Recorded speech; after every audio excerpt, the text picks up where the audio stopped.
Baik, perkenalkan nama saya Irma Dina Metan, NIM 1420121035R. Saya dari Sekolah Tinggi Ilmu Kesehatan Nusantara Kupang. Di sini saya akan membahas sedikit tentang negara hukum, hak asasi manusia, dan wawasan Nusantara sebagai geopolitik Indonesia. Yang pertama-tama saya akan membahas tentang pengertian dan ciri negara hukum. Yang pertama, pengertian negara hukum. Negara dalam pandangan teori klasik diartikan sebagai suatu masyarakat yang sempurna. Negara pada hakikatnya adalah suatu masyarakat sempurna yang para anggotanya menaati aturan yang sudah berlaku. Suatu masyarakat dikatakan sempurna jika memiliki sejumlah kelengkapan, yakni internal dan eksternal. Pengertian negara hukum selalu menggambarkan adanya penyelenggaraan kekuasaan pemerintah negara yang didasarkan atas hukum. Pemerintah dan unsur-unsur lembaga di dalamnya menjelaskan tugas dan wewenangnya terikat oleh hukum yang berlaku. Yang kedua adalah ciri negara hukum. Konsep negara hukum yang berkembang pada abad 19 cenderung mengarah pada konsep negara hukum formal, yaitu pengertian negara hukum dalam arti sempit. Dalam konsep ini, negara hukum diposisikan ke dalam ruang gerak dan peran yang kecil atau sempit. Seperti dalam uraian terdahulu, negara hukum dikonsepsikan sebagai sistem penyelenggaraan kekuasaan pemerintah negara yang didasarkan atas hukum. Pemerintah dan unsur-unsur lembaga dalam penjelasannya tugas dan wewenangnya terikat pada hukum yang berlaku. Peran pemerintah sangat kecil dalam dekade abad 20. Konsep negara hukum mengarahkan pada perkembangan negara hukum dalam arti material. Arah tujuannya memperluas peran pemerintah terkait dengan tentunya dan dinamika perkembangan zaman. Konsep negara hukum material yang dikembangkan di abad ini sedikitnya memiliki sejumlah ciri yang melekat pada negara hukum atau rekus, yaitu sebagai berikut. Yang pertama, HAM terjamin oleh undang-undang. Yang kedua, supremasi hukum. Yang ketiga, pembagian kekuasaan demi kepastian hukum. Yang berikut, kesamaan kedudukan di depan hukum. Yang berikut, peradilan administrasi dalam perselisihan. Yang berikut, kebebasan menyatakan pendapat, bersikap, dan bertoleransi. Yang berikut, pemilihan umum yang bebas. Yang berikut, badan kehakiman dan yang bebas dan tidak memihak. B. Makna Indonesia sebagai negara hukum. Makna negara Indonesia sebagai negara hukum dinamis. Insinya adalah hukum nasional Indonesia harus tampil akomodatif, adaptif, dan progresif. Akomodatif artinya mampu menyerap, menampung keinginan masyarakat yang dinamis. Maka hukum seperti ini menggambarkan fungsi sebagai penyoman, pelindung masyarakat. Adaptif artinya mampu menyesuaikan dinamika perkembangan zaman sehingga tidak pernah usang. Progresif artinya selalu berorientasi kemajuan masa depan. Makna hukum seperti ini menggambarkan kemampuan hukum nasional untuk tampil dalam prakteknya mencairkan kebekuan dogmatika. Hukum dapat menciptakan keberadaan yang berkeadilan bagi setiap anggota masyarakat. C. Negara hukum dan hak asasi manusia. C. Negara hukum dan hak asasi manusia. Dimanapun suatu negara, hukum tujuan pokoknya adalah melindungi hak asasi manusia dan menciptakan kehidupan bagi warga yang demokratis.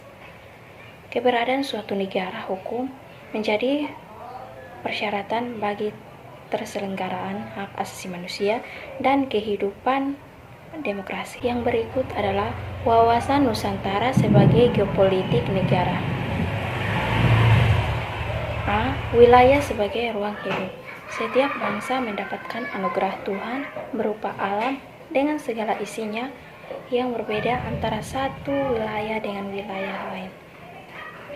Demikian pula manusia sebagai ciptaan yang maha kuasa dibekali dengan akal budi yang diwajibkan untuk mengarungi samudra kehidupan ini dengan senantiasa mengembangkan hubungan yang baik antar sesama, lingkungan alam, hubungan dengan penciptanya. Konsep geopolitik sesungguhnya adalah merupakan ilmu penyelenggaraan negara yang setiap kebijaksanaan dikaitkan dengan masalah-masalah geografi, wilayah, atau tempat tinggal suatu bangsa. Negara Indonesia memiliki unsur-unsur kekuasaan sekaligus kelemahan. Kekuasaannya terletak pada posisi dan keadaan geografi yang strategi dan kaya sumber dari alam. Sementara kelemahannya terletak pada wujud kepulauan dan keanekaragaman masyarakat yang harus disatukan dalam satu bangsa dan satu tanah air sebagai telah diperjuangkan oleh para pendiri negara ini. Dalam hal ini, bangsa Indonesia perlu memiliki prinsip-prinsip dasar sebagai pedoman agar tidak terombang-ambing dalam memperjuangkan kepertimbangan nasional untuk mencapai cita-cita dan tujuan nasionalnya. Salah satu pedoman bangsa Indonesia adalah wawasan nasional yang berpijak pada wujud wilayah Nusantara sehingga disebut dengan wawasan Nusantara. Kepentingan nasional yang mendasar bagi bangsa Indonesia adalah upaya menjamin persatuan dan kesatuan wilayah bangsa dan segenap aspek kehidupan nasional, karena hanya dengan upaya inilah bangsa dan negara ini dapat tetap eksis dan dapat melanjutkan perjuangan menuju masyarakat dan cita-citanya. Pertama adalah konsep geopolitik. Istilah geopolitik semula diartikan oleh Ferdinand Russell pada tahun 1844 sampai 1904 sebagai ilmu bumi politik. Istilah ini kemudian dikembangkan dan diperluas oleh sejarah ilmu politik Swedia Ulrika Kjellgren pada tahun 1864 sampai 1922 dan Karl Haushofer pada tahun 1869 sampai 1964. Dan Jerman menjadi geopolitik dan singkat geopolitik ataukah politik ilmu bumi. Politik mempelajari fenomena geografi dan aspek politik, sedangkan geopolitik mempelajari fenomena politik dan aspek geografi. Yang kedua adalah teori geopolitik.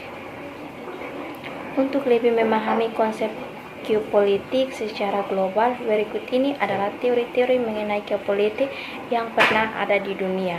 Teori geopolitik Verdi. Yang pertama adalah Verdi Barakel pada tahun 1844 sampai 1904 berpendapat bahwa negara ini seperti organisme yang hidup. Negara identik dengan ruang yang ditempati oleh sekelompok masyarakat atau bangsa. Pertumbuhan negara mirip dengan pertumbuhan organisme yang mengeluarkan ruang hidup yang cukup agar dapat tumbuh dan subur. Semakin luas ruang hidup, maka negara akan semakin bertambah kuat dan maju. Oleh karena itu, jika negara ini ingin tetap hidup dan berkembang, butuh ekspansi. Teori ini dikenal dengan teori organisme atau teori biologis. Ini adalah teori geopolitik Rudolf Klein. Rudolf Klein pada tahun 1964 sampai 1922 melanjutkan ajaran Russell tentang teori organisme. Beban dengan Russell yang menyatakan negara seperti organisme. Maka itu menyatakan dengan tegas bahwa negara adalah suatu organisme, bukan hanya mirip. Negara adalah suatu yang sistem politik menyeluruh dan meliputi bidang geografi, ekonomi, politik, demopolitik, sosial politik, dan krotopolitik. C adalah teori geopolitik Karl Hoffer.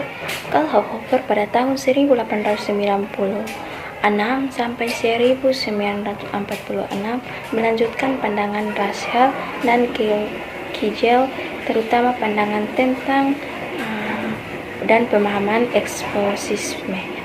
Jika jumlah penduduk suatu wilayah negara semakin banyak sehingga tidak sebanding lagi dengan luas wilayah, maka negara tersebut harus berupaya memperluas wilayahnya sebagai ruang hidup bagi warga negara. Untuk mencapai maksud tersebut, negara harus mengusahakan antara lain: yang pertama, autarki, yaitu cita-cita yang memenuhi kebutuhan sendiri tanpa bergantung pada negara lain. Hal ini dimungkinkan apabila wilayah negara cukup luas sehingga mampu memenuhi kebutuhan itu. Yang kedua adalah wilayah yang dikuasai, yaitu Pan-Rusia India yang mencakup wilayah Asia Barat, Eropa Timur, dan Rusia yang dikuasai Rusia. Yang berikut para Eropa, Afgan, Amerika sebagai persikatan wilayah dengan Amerika Serikat sebagai pimpinannya. Yang berikut adalah Rika mencapai Eropa Barat, tidak termasuk Inggris dan Rusia dikuasai oleh Jerman. Yang ketiga adalah paham geopolitik bangsa Indonesia. Setelah mengenal konsep geopolitik yang pernah dipakai oleh negara-negara dunia, penting bagi kita untuk mengetahui dan memahami sejarah dan konsep geopolitik yang dianut oleh bangsa kita sendiri, yaitu bangsa Indonesia. Sebagai negara kepulauan dengan masyarakat yang beraneka-ragaman, negara Indonesia memiliki unsur-unsur kekuasaan sekalian kelemahan. Kekuatannya terletak pada posisi dan keadaan geografi yang strategis dan kaya sumber daya alam, sementara kelemahannya telah terletak pada wujud kepulauan dan keanekaragaman masyarakat yang harus disatukan dalam satu bangsa dan satu tanah air sebagaimana telah memperjuangkan oleh para pendiri negara ini. Dorongan kuat untuk mewujudkan persatuan dan kesatuan Indonesia pada momentum Sumpah Pemuda tahun 1928 dan kemudian dilanjutkan dengan perjuangan kemerdekaan yang mempuncak terdiri pada saat proklamasi kemerdekaan Indonesia 17 Agustus 1945. B. Wawasan Nusantara atau penerapan geopolitik Indonesia. Latar belakang munculnya konsep wawasan Nusantara adalah karakteristik wilayah Nusantara sebagai suatu wilayah negara yang berdasarkan negara kepulauan. Konsep negara kepulauan pada awalnya dianggap asing oleh kebanyakan negara di dunia ini. Namun melalui usaha yang gigih dan konsisten, pada akhirnya konsepsi negara kepulauan diakui oleh banyak negara. Dalam konferensi hukum laut internasional diakui sebagai bagian ciri khas terdiri dari yuridis suatu negara, meliputi laut, dialami oleh aspek sejarah, perjuangan bangsa, aspek fisiologis, dan Pancasila sebagai ideologi negara, serta jati diri bangsa Indonesia. Istilah wawasan berasal dari kata wawas yang berarti pandangan, tinjauan, atau penglihatan indirawi. Akar kata ini membentuk kakau mawas yang berarti memandang, meninjau, atau melihat, atau cara melihat.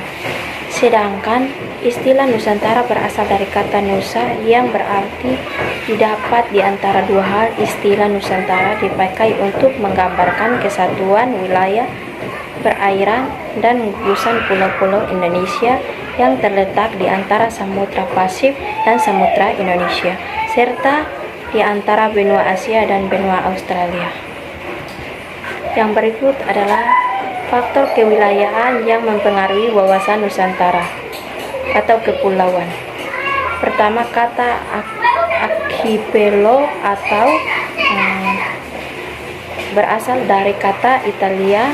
Akar katanya adalah archi yang berarti terpenting, terutama, dan pelogos berarti laut atau wilayah lautan.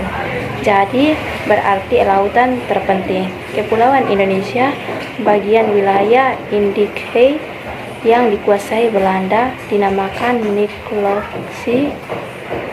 Itulah wilayah jajahan Belanda yang kemudian menjadi wilayah negara Republik Indonesia. Konsepsi tentang wilayah Indonesia. Dalam perkembangan hukum laut internasional, dikenal beberapa konsep mengenai pemilikan dan penggunaan wilayah laut sebagai berikut. Yang pertama, res nulis menyatakan bahwa laut itu tidak ada yang memilikinya.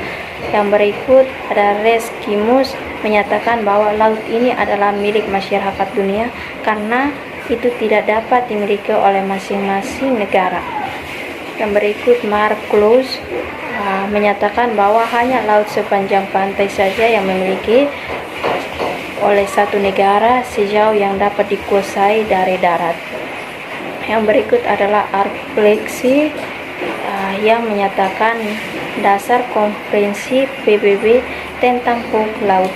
Sesuai dengan hukum laut internasional, secara garis besar Indonesia sebagai negara kepulauan milik teritorial, perairan, pedalaman, zona ekonomi eksklusif, dan landasan kontinental.